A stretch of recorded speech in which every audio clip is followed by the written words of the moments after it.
Good morning. Page number 6, chapter Gravitation. ഇപ്പോൾ നമ്മൾ കുറച്ച് മുമ്പ് കണ്ടുവച്ചത് ഇതായിരുന്നു. ഒരു മാസ് എമ്മിനെ ഒരു ചെറിയ distance dx distance towards this larger mass move ചെയ്യാൻ വേണ്ടി വന്ന ആ സ്മോൾ വർക്ക് ഡണ്ണിൻ്റെ ഇക്വേഷനാണ് നമ്മൾ ലാസ്റ്റ് കണ്ടു നിർത്തിയത്. അത് ഇങ്ങനെയുള്ള ഇക്വേഷനായിരുന്നു. dw equal to gmm by x square dx. So that is dw, small work done. ഇനി നമ്മളത് മൂവ് ചെയ്യാൻ പോകുന്നത് വേറെ രീതിയിലാണ്. Work done in bringing the same mass M from infinity to a point Q. അപ്പോൾ ഏതാണ് ക്യൂ എന്നുള്ള point നോക്കാം. അപ്പോൾ അതിനുവേണ്ടി നമ്മളിപ്പോൾ പറഞ്ഞു നിർത്തിയതാണ്. ഇപ്പോൾ പി എന്ന പോയിന്റിലാണ് സ്മോൾ ലെറ്റർ എം മാസ് നിൽക്കുന്നത്. അതിന് ചെറുതായിട്ട് മൂവ് ചെയ്തപ്പോൾ വേണ്ടി വന്ന വർക്ക് ഡണ്ണിയാണ് നമ്മൾ dw എന്ന് എഴുതി വെച്ചിരിക്കുന്നത്. ഓക്കെ, ഇവിടുന്ന് ഇവിടം വരെ ചെറുതായിട്ട് മൂവ് ചെയ്തിട്ടുണ്ടായ വർക്ക് ഡൺ. ഇനി somewhere in between there is a point Q. ഈ ഒരു പോയിൻ്റ് നോക്കാം.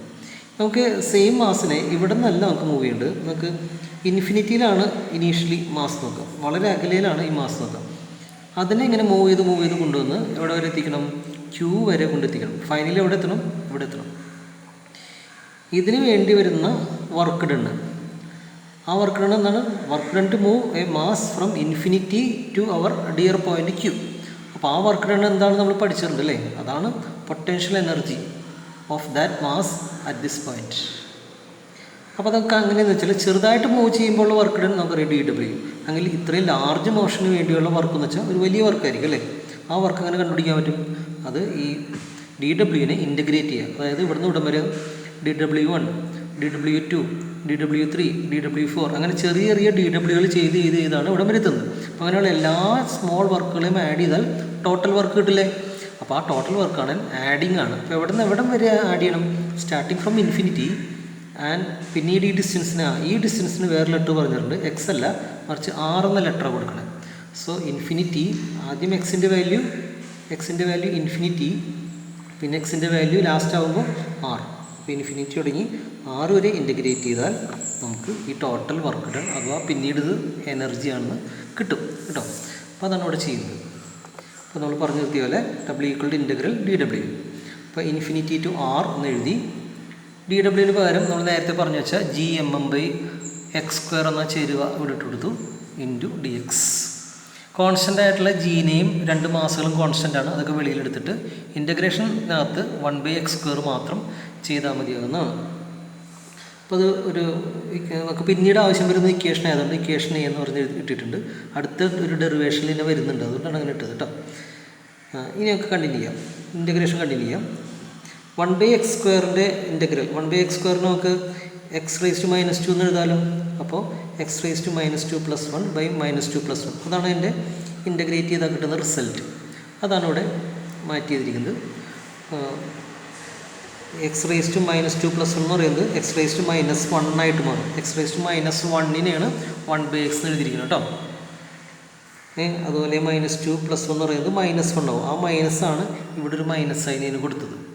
അത് സൈൻ കൊടുത്തു, ഇത് 1/x ആയി. ഇപ്പോൾ ഇൻ്റഗ്രേഷൻ കഴിഞ്ഞെങ്കിലും ലിമിറ്റ് അപ്ലൈ ചെയ്തിട്ടില്ല.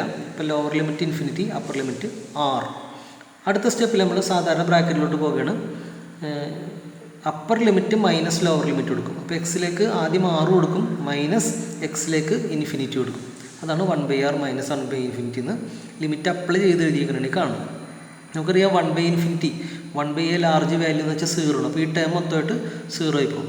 പിന്നെ ബാക്കി ടൈം ഉണ്ടാവുള്ളൂ. അപ്പോൾ അത് കിട്ടും work done equal to -gmm/r എന്ന് കിട്ടും. ഇതാണ് വർക്ക് ഡൺ. നമുക്കറിയാം വർക്ക് ഡൺ ഒന്നും ചെയ്തൊന്നും നഷ്ടപ്പെടില്ല. എന്തായിട്ട് മാറും? അത് എനർജി ആയിട്ട് മാറും. ചെയ്ത വർക്ക് ഡൺ ഇവിടെ ഗ്രാവിറ്റേഷൻ പൊട്ടൻഷ്യൽ എനർജി ആയിട്ട് മാറി എന്ന് മനസ്സിലാക്കണം. എവിടുത്തെ പി എന്ന പോയിന്റിൽ ആരുടെ മാസ് എമ്മിൻ്റെ പൊട്ടൻഷ്യൽ എനർജി ആയിട്ട് മാറി. പ്ലസ് പൊട്ടൻഷ്യൽ എനർജി എന്ന് പറയുന്നത് ഇക്വേഷൻ ഇത് തന്നെ ജസ്റ്റ് മാറ്റി എഴുതണം. u ഈക്വൽ ടു -gmm/r² എന്ന് കാണാൻ പറ്റും. ഓക്കെ, ഇവിടെ നമുക്ക് ഇപ്പോൾ ഡെറിവേഷനോടെ കഴിഞ്ഞു. ഇനി ഇതിൽ നിന്ന് നമുക്ക് മനസ്സിലാവുന്ന 1-2 കാര്യങ്ങൾ. Comparing equation 5 and 3, we understand that gravitational potential energy U equal to V into M എന്ന് കാണാൻ പറ്റും. കാരണം നമ്മൾ വി ഇൻഡിക്കേഷൻ നമ്മൾ നേരത്തെ ചെയ്തായിരുന്നു അല്ലേ? എന്തായിരുന്നു V indication? Potential at a point indication minus D M M by R. P എന്ന പോയിന്റിലെ potential at a point minus D M M by R. എന്നാൽ ഇവിടെ കിട്ടിയത് എന്താ? അതേ minus D M M by R, പക്ഷേ ഇൻറ്റു എന്തും കൂടിയുണ്ട്, ഒരു എമ്മും ഉണ്ട്. പൊട്ടൻഷ്യൽ എനർജി ഡിക്കേഷൻ വരുമ്പോൾ അവിടെ mass of that moving mass, അതിൻ്റെ മാസ് കൂടി അവിടെ മൾട്ടിപ്ലൈ ചെയ്യുന്നുണ്ട്. ഇനി ഇങ്ങനെയല്ല നമ്മൾ മൂവ് ചെയ്യുന്നത് ഇൻഫിനിറ്റി ടു എ പോയിൻ്റ് അല്ല, സ്പേസിൽ തന്നെയുള്ള രണ്ട് പോയിന്റുകൾക്കിടയിലാണ് നമ്മൾ ഈ സ്മോൾ എം മാസിനെ മൂവ് ചെയ്യണമെന്ന് വിചാരിക്കുക. അങ്ങനെയാണെങ്കിൽ ഇക്വേഷൻ എന്തായിരിക്കും നോക്കാം. If mass is displaced from R1 to R2 such that R1 is greater than R2, then എന്താണെന്ന് നോക്കാം.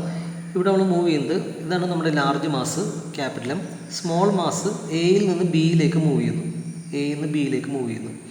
അപ്പോൾ സ്റ്റാർട്ടിങ് പോയിന്റ് എ ആണ്. അപ്പോൾ എ എന്ന പോയിന്റ് ഒയിൽ നിന്ന് R1 ഡിസ്റ്റൻസിലാണ്. ഫൈനൽ പോയിന്റ് ബി ആണ്, മൂവ് ചെയ്തെത്തുന്നത് ബിയിലാണ്. അപ്പോൾ അത് ഒയിൽ നിന്ന് എത്ര ഡിസ്റ്റൻസിലാണ്? R2ലാണ്. അപ്പോൾ അതാണ് ഉദ്ദേശിക്കുന്നത് R1 is greater than R2. R1 അല്പം ലെങ്ത്ത് കൂടുതലാണ് എങ്കിൽ നമുക്ക് ഈ ഇക്വേഷൻ എയിൽ നേരത്തെ പറഞ്ഞു വെച്ച ഈ ഇക്വേഷനിൽ ഇൻഫിനിറ്റി ടു ആർ എന്നുള്ളത് മാറ്റിയിട്ട് എന്ത് ചെയ്താൽ മാത്രം മതി? R1 to R2 എന്ന് എഴുതിയാൽ മതി. അതാണ് ഇവിടെ എഴുതിയിരിക്കുന്നത്. സെയിം ഇക്വേഷൻ എന്ന് വിളിച്ചേക്കാണ് R1 to R2 എന്ന് മാറ്റി എഴുതി. എന്നിട്ട് ആ പ്രോസസ്സിങ് കണ്ടിന്യൂ ചെയ്യുമ്പോൾ നമുക്ക് വർക്ക് ഡണിൻ്റെ അഥവാ പൊട്ടൻഷ്യൽ എനർജിയുടെ ഇക്വേഷൻ എന്ത് കിട്ടും? GMM into 1/R1 minus 1/R2 എന്ന ഈ ഒരു ഇക്വേഷൻ നമുക്ക് കിട്ടും. ഇത് നമുക്ക് യൂസ്ഫുൾ ആയിട്ടുള്ള ഇക്വേഷനാണ്. പിന്നീട് നമുക്ക് എസ്കേപ്പ് വെലോസിറ്റിയൊക്കെ ഡെറിവേഷനിൽ ഇവിടെ നിന്ന് നമ്മൾ കണ്ടിന്യൂ ചെയ്യാറുണ്ട് കേട്ടോ. അപ്പോൾ അത് ഓർക്കുക. R1 എന്ന പൊസിഷനിൽ നിന്ന് R2 എന്ന പൊസിഷനിലേക്ക് എം എന്ന മാസിനെ കൊണ്ടുവരുമ്പോൾ അതിന് കിട്ടുന്ന എക്സ്ട്രാ പൊട്ടൻഷ്യൽ എനർജി, അതാണ് ഇവിടെ ഗെയിൻഡ് പൊട്ടൻഷ്യൽ എനർജി എന്ന് പറയുന്നത്. ഇവിടെ ഒരു പൊട്ടൻഷ്യൽ എനർജി ഉണ്ടായിരുന്നു, ഇവിടെ വേറെ പൊട്ടൻഷ്യൽ എനർജി ഉണ്ട് അല്ലേ? അപ്പോൾ ഇതിൽ നിന്നുള്ള ഗെയിൻ ചെയ്ത എക്സ്ട്രാ ആയിട്ട് കിട്ടിയ പൊട്ടൻഷ്യൽ എനർജിയുടെ ഇക്വേഷനാണ് ഈ കാണുന്നത്. ഇനിയൊക്കെ എൻ്റെ കണ്ടിന്യൂഷൻ നോക്കാം. 9ാമത്തെ ക്വസ്റ്റ്യൻ നോക്കാം. Determine the gravitational potential at a height of a geostationary satellite. Mass of the earth തന്നിട്ടുണ്ട് 6 × 10⁻²4 കിലോഗ്രാം. ഈ ക്വസ്റ്റ്യനിൽ തന്നിട്ടുണ്ട്. എന്താ കാണാൻ പറഞ്ഞത്? ക്വസ്റ്റ്യൻ ശരിക്കും വായിച്ചു വേണം. ഗ്രാവിറ്റേഷണൽ പൊട്ടൻഷ്യലാണോ പൊട്ടൻഷ്യൽ എനർജി ആണോ എന്ന് ശരിക്കും നോക്കണം. ഇവിടെ കാണാൻ പറഞ്ഞിരിക്കുന്നത് ഗ്രാവിറ്റേഷണൽ പൊട്ടൻഷ്യലാണ്. അപ്പോൾ പൊട്ടൻഷ്യൽ ഇക്വേഷനാണ് വേണ്ടത്. എന്താണ്? V D equation minus GM/R. എല്ലാം തന്നിട്ടുണ്ടോ എന്ന് നോക്കാം. ജി നമുക്ക് അറിഞ്ഞിരിക്കണം. മാസ് തന്നിട്ടുണ്ട്, ലാർജ് മാസ് തന്നിട്ടുണ്ട്. നമ്മൾ ഉദ്ദേശിക്കുന്ന പോയിന്റ് സാറ്റലൈറ്റ് ആണ് അല്ലേ? അപ്പോൾ സാറ്റലൈറ്റ് എന്ന് പറയുന്നത് വളരെ അകലെ ഒന്നാണ്.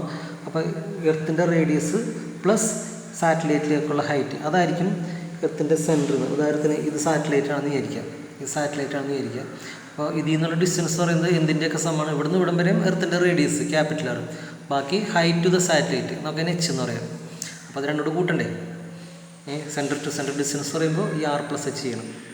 അങ്ങനെ R+H ചെയ്ത് ഇവിടെ എഴുതിയിട്ടുണ്ട്. ഇത് എർത്തിൻ്റെ റേഡിയസ്, ഇത് സാറ്റലൈറ്റിലേക്ക് ജിയോ സ്റ്റേഷണറി സാറ്റലൈറ്റ്, അതാണ് അടുത്ത പോയിന്റ്. ജിയോ സ്റ്റേഷണറി സാറ്റലൈറ്റിലേക്കുള്ള ഹൈറ്റ് കോൺസ്റ്റൻ്റ് ആണ് കേട്ടോ. 36,000 കിലോമീറ്ററിലാണ് ഒരു ജിയോ സ്റ്റേഷണറി സാറ്റലൈറ്റിനെ നമുക്ക് ലോഞ്ച് ചെയ്യാൻ പറ്റുള്ളൂ. അപ്പോൾ അത് നമ്മൾ അറിഞ്ഞിരിക്കേണ്ട ഒരു കാര്യമാണ് ഈ ഡിസ്റ്റൻസ്. അപ്പോൾ നമുക്ക് ഇങ്ങനെ ഒരു ഡിസ്റ്റൻസ് കിട്ടും. അങ്ങനെ എല്ലാം അപ്ലൈ ചെയ്ത് കഴിയുമ്പോൾ നമുക്ക് ഈ ഒരു വാല്യൂ കിട്ടും. ജൂൾ പെർ കിലോഗ്രാം എന്നാണ് അതിൻ്റെ യൂണിറ്റ് വരിക, പൊട്ടൻഷ്യലിൻ്റെ യൂണിറ്റ് വരിക. ഇനി നമുക്കത് എസ്കേപ്പ് വെലോസിറ്റി എന്ന് പറഞ്ഞാൽ ഒരു പുതിയ ടൈം നമുക്ക് പഠിക്കാം. What is escape velocity? രക്ഷപ്പെട്ടു പോകാനുള്ള വെലോസിറ്റി അല്ലേ? അതായത് പണ്ട് ഹെർക്കുലീസ് എന്ന് പറയുന്ന ഒരു വലിയ അതികായനായിട്ടുള്ളൊരു മനുഷ്യനുണ്ടായിരുന്ന പറയണത്, അദ്ദേഹം ഒരു സ്പോർട്സ് ഐറ്റമായിട്ട് ഒരു സ്ഫിയർ വലിച്ചെറിഞ്ഞു, ആകാശത്തേക്ക് വലിച്ചെറിഞ്ഞിട്ട് അത് പിന്നീട് ഭൂമിയിലേക്ക് തിരിച്ചു വന്നില്ല എന്നാണ് പറയുന്നത്. അതേപോലെ ഭൂമിയുടെ ആകർഷണത്തേക്ക് മറികടന്ന് എന്നേക്കും പെർമനൻ്റലി ആയിട്ട് സ്പേസിലേക്ക് പോയി എന്ന് പറയുന്നത്, അത്രയ്ക്ക് ശക്തിയിൽ വലിച്ചെറിഞ്ഞെന്ന് പറയുന്നത്. അപ്പോൾ അതൊരു കഥയാണെങ്കിലും നമ്മളത് ഉപയോഗിക്കുന്നുണ്ട്. ഭൂമിയിൽ നിന്നൊരു വസ്തുവിനെ പ്രൊജക്റ്റ് ചെയ്താൽ മിനിമം എത്ര വെലോസിറ്റിയിൽ പ്രൊജക്റ്റ് ചെയ്താൽ ഭൂമിയിലേക്ക് തിരിച്ചു വീഴാതെ സ്പേസിലേക്ക് പോകും, അതിനാണ് ആ മിനിമം വെലോസിറ്റിയാണ് എസ്കേപ്പ് വെലോസിറ്റി എന്നുള്ളത്. അപ്പോൾ എന്താ ഡെഫിനേഷൻ വായിച്ചു നോക്കാം. It is A minimum velocity with which A body must be projected. എത്ര മാസമുള്ള ബോഡി എന്നോട് കാര്യമില്ല, മാസ് കുറവാകാം, മാസ് കൂടിയതാകാം, ആ മിനിമം വെലോസിറ്റി സെയിം ആണ്. such that it escape from the gravitational attraction of the planet. എങ്ങനെ? എന്നേക്കുമായിട്ട് പെർമനൻ്റായിട്ട് രക്ഷപ്പെട്ടു പോകണം. So that velocity is called escape velocity. ശ്രദ്ധിക്കേണ്ടത് minimum എന്നുള്ള വാക്ക് അവിടെ ഉപയോഗിക്കണം കേട്ടോ. ഓക്കെ.